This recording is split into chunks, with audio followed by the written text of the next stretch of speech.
Hi everyone, welcome back my channel. How to do it? How to turn off stop incoming video option on Zoom. First open the Zoom app on your mobile. Click on new meeting. Now click on start a meeting option. Connecting.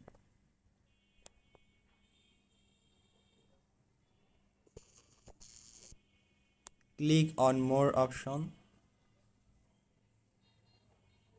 Now click on meeting settings. Turn off stop incoming video option. Super easy. Please like this video and subscribe to our channel. Thanks for the watching. See you in a new video.